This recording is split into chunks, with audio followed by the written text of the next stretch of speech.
Haunted Hospitals in America Part 2, Pennhurst Asylum. Since I make ghost hunting videos on YouTube, I always try to get history correct when I tell people, and Pennhurst wasn't actually an asylum. It was called an Institute for the Feeble-Minded, and this is an actual picture from Pennhurst back when it was in operation. While it seemed on the outside like Pennhurst was a caring institution, it was actually a nightmare for those inside.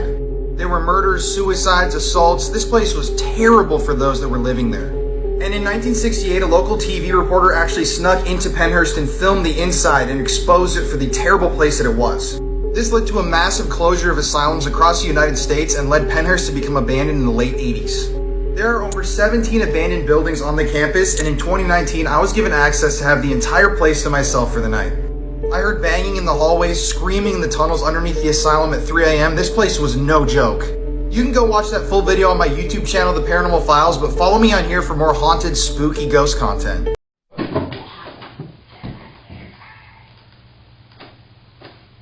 What was that?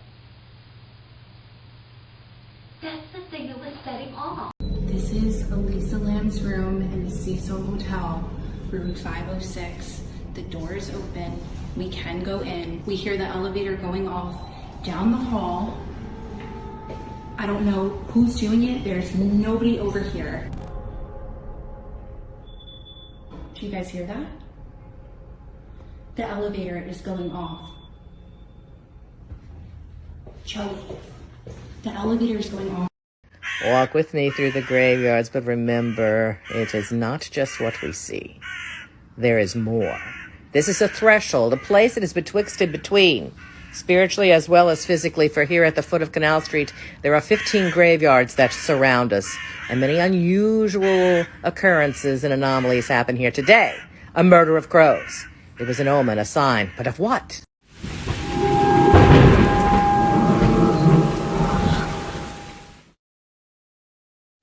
Sidbury House, Corpus Christi, Texas.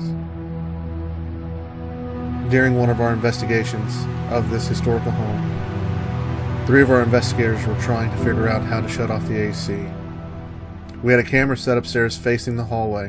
What we captured as they were trying to turn the AC off was a disembodied voice. This is what our camera captured.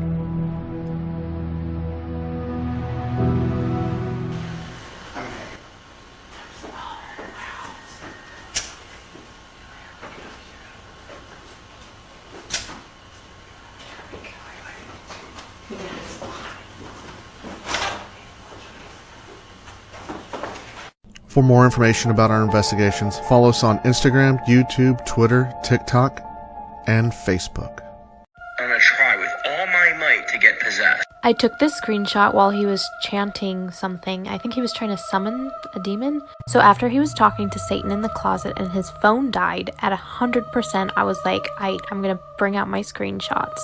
He proceeded to go into the bathroom and try to summon a demon. I turned off my sound and I just took a lot of screenshots just in case I found something. Look at on the left side of his head. First I thought it was like just a shadow, but wait.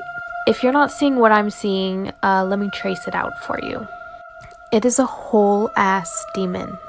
What's also really creepy about this is he said when he went into the bathroom, there were streak marks across the mirror that weren't there before.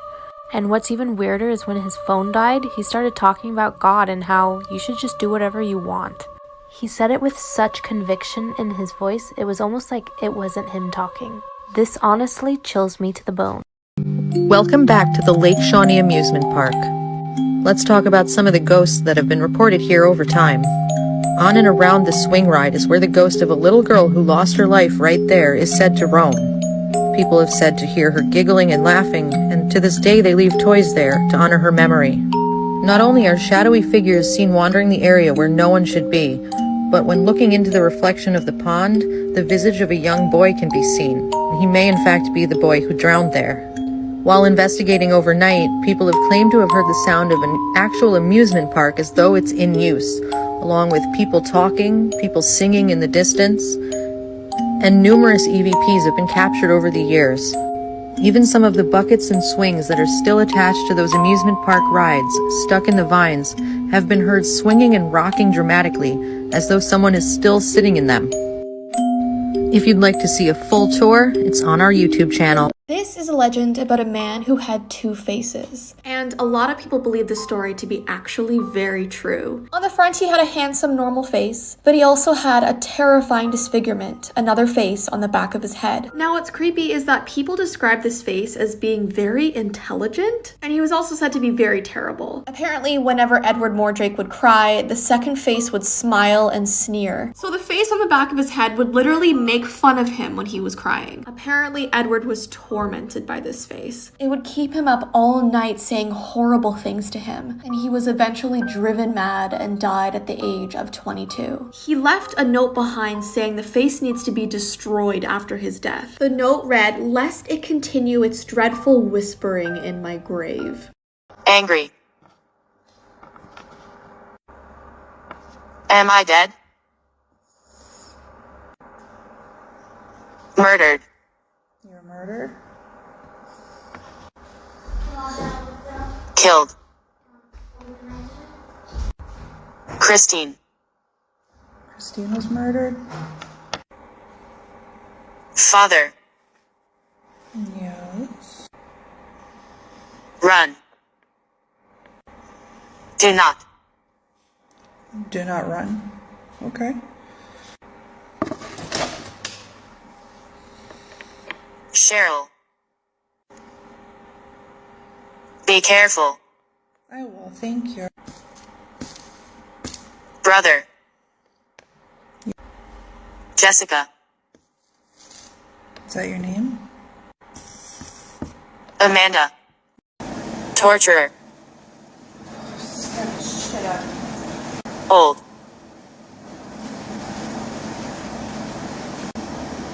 Hell. What year is it? It is 2021. Not. Bobby. 1. Julia. Is that your name? Neil. Nope. 1. 1. Okay. Run. Grandmother. Grandmother. Julia. Julia. Alexander. Okay. Stop recording. Judge. In 2014, the Broaddus family purchased their ultimate dream home in Westfield, New Jersey. Now, they started getting anonymous letters, which are super creepy. It was always signed The Watcher. Here's part of the first one. Dearest new neighbor at 657 Boulevard, allow me to introduce you to the neighborhood. How did you end up here? Did 657 Boulevard call to you with its force within? 657 Boulevard has been the subject of my family for decades now, and as it approaches its 110th birthday, I have been put in charge of watching and waiting for its second coming. My grandfather watched the house in the 1920s, and my father watched it in the 60s. It is now my time. Do you know the history of the house? Do you know what lies within the walls of 657 Boulevard? Why are you here? I will find out. You have children. I've seen them. So far, I think that there are 3 that I have counted. Are there more on the way? Do you need to fill the house with the young blood I have requested? Better for me. So as you guys know, I'm up at this haunted attic. Some people reached out to me and asked if I can cleanse their house because it's very haunted. This door is trying to open. As I'm sitting here right now, this door sounds like it's trying to open. I want to do a spirit. I'm here by myself, which is very creepy. They let me in. They didn't want to be here while I was doing this because they're really scared about it. So I'm going to do an investigation and I'm going to cleanse this house. Let's do a spirit box session. I'll be using the Necrophonic Spirit Box app and let's get started right now. Listen. Haley! How do you know my name? Is there someone in this room? Here, can you open this door for me? Let me in. Open the door for me. Come back for part 2. What's going on, guys? Zach here on another expedition. So we are here at this Jeepers Creepers house right here. Creepers, creepers, where'd you get those creepers? Just be careful of this thing. That's like then Oh, ding dong. Hello? Hello?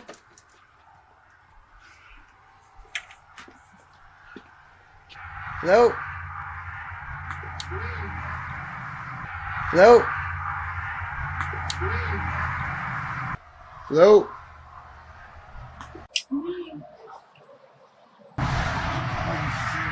Yeah.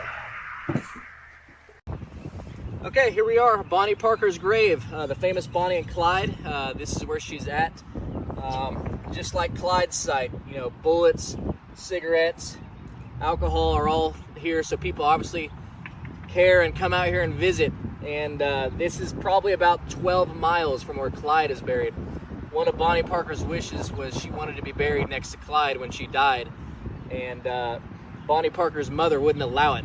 Well, the niece, who's still alive today, she's in her 80s, she's trying to get Bonnie moved next to Clyde. And who knows if it'll ever happen.